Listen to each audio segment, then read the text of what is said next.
Alright guys, I have another review for you today. It is the Obens Lab and Pro 2 Bluetooth keyboard, 60% keyboard. I got it in the white with gateron browns as the key switch. Here it is right here. Probably won't focus that good. Um, Quality, it's pretty quick quality keyboard. It's stiff. I can't bend, creak it at all. The stabilizers are actually pretty good in it. The spacebar is actually pretty nice. I have a sound test later so you can hear it. The keycaps are pretty good. They feel nice. It has no mouse feet on it because it is angled. It is slanted.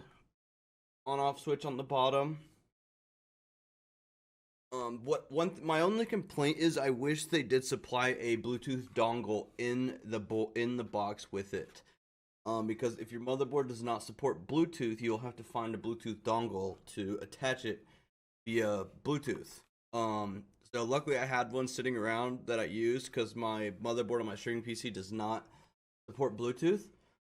It's not even an old motherboard. It's Asus A370 with a i7-8700K. It's not an old motherboard at all. But yeah, they're backlit PBT keycaps. It has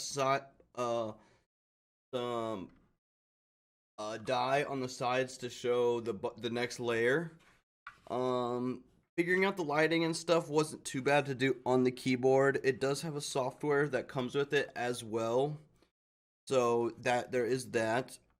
It's 100% stock so far. I have not done anything to it. I will take it apart, and I'm not gonna lube the switches my secondary for my streaming PC, but I will take the keycaps off and lube the stabilizers. That's about it. Other than that, because the stabilizers sound pretty good. They feel fine just for a secondary keyboard that I'm not going to be doing a lot of typing on. I just wanted a small form factor so I could have it on my desk instead of having the keyboard tray below my desk, and so I could just like move it around. If I want to do a lot of typing, I can bring it out in front of me, because usually I have it off to the side over here like I usually have it. That's my desk layout, like that. I have my main keyboard right there, and then the one right there off to the side. But if I want to, I can, bring it right here and do a bunch of typing on it. There's the cable. I usually just leave it plugged in since I don't move it that much.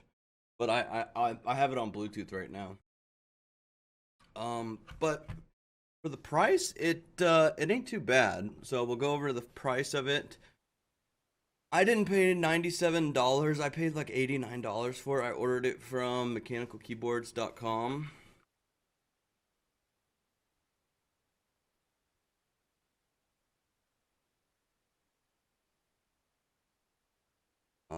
Keyboards. Search. The exact one I ordered. $84 right here. It comes with these extra keycaps, but they're not very, they're blanks. So I'm just not gonna put them on. I'll just leave the whole set white, which is fine with me. I might order another keycap set for them. I don't really, I don't need to, because it's not my main keyboard, and I have the really nice key set on my Ducky, which I do have a surprise coming up, but that's a surprise for a build I'm doing. But yeah, it comes with these and a keycap puller. I'm not using them, but that's your thing. Go ahead. Cable is just you can see it's just a rubber USB C cable. It is good. It's USB-C. Keycap puller. You can choose different kinds of switches. I chose gateron browns just because they're a good typing switch. Backlighting, decent battery on it. Yeah, it's a decent keyboard overall, and I'd recommend it for gaming, a main gaming board. Even if you're like just looking to get into the 60%, and you do want the Bluetooth to connect it to your phone or tablet or TV, smart TV, or even your console. Yeah, definitely. It's a good keyboard. I have read of ghosting issues with it in the past, but I think that was just a firmware update that fixed it. So hopefully that issue is not a thing anymore. But yeah, I haven't had any issues with it. It's my secondary keyboard. I'm gonna keep using it because it's small form factor. I can keep it out of the way. I can move it around in front of me if I want to and do typing on it. Like if I need to type something up, email or whatever. But mainly it's just used for browsing and doing stuff on Photoshop or the stream and whatnot. So it doesn't need to be super intense. Um, yeah, again, my only complaint is they don't supply a Bluetooth dongle with it, which I wish they did for people whose motherboard does not support Bluetooth. But other than that, no issues with it. Connected right up, got right into the software. So yeah, we'll go over the software now. All right, here is the Ampro 2 software. It's pretty basic, but it is decent software. You can adjust the layout of where you want what your bottom row to do. You can see your different layers. You can assign any macros, keys, wherever you want to put them. Different layouts. Lighting. You can adjust the lighting on it. You can do this stuff on the board as well. Adjust your lighting and stuff. You can adjust it, make it go through music. It's a pretty basic software, but it's not buggy. Nothing, nothing too complicated about it. But it is nice. It has a software. Ducky does not come with software. You do everything on the board itself. So it is not. I think it is nice to have software to do that stuff. It can be a hassle trying to do like macros and assign new keys on the keyboard itself. But yeah, so that's pretty decent software. So as you can see, the software pretty straightforward, pretty decent software. Nothing too serious, easy to use. Do a lot of edits and adjust your keys. Like if you want to play IJKL and you want to change that bottom row, the Alt F and Windows and Control. If you want to change those to different keys, you can. For people who play IJKL, which I thought about doing in the future, because I watched Casey Mo's video about it, and his reasoning made a lot of sense. You have 4 buttons right there to use with your thumb when your thumb is your most dexterous finger.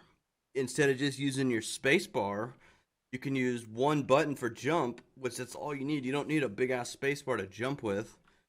And you can use the other 4 for other things as well that are right there. So I've considered moving to IJKL. I'm not sure yet. But yeah, and I recommend this board. It's nice, quality made, it's solid, no creaks, no bending. Decent keycaps, case is plastic, light, but it is thick, thick, the bezel is strong even though it's a thin bezel. No warping on the keys. The keys, they're not like textury, they're fairly smooth. Double shot PBT, shine through, RGB. Yeah, I mean it's pretty straightforward board. I mean it's pretty well known in the 60% keyboard area. It's one of the mains. So yeah, we'll end this video off with a sound test.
Don't mind that. Don't mind the typing. I'm not used to typing on this board yet, so I was choking a lot.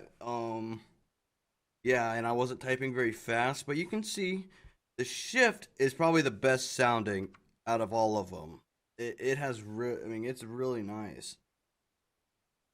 But yeah, the stabilizers sound good. The keys sound good. I mean, of course they're not lubed or anything, so they're gonna be a little noisy, but they're smooth. There's no wiggle. Yeah. I hope you like this video, and we'll catch you soon for a big surprise.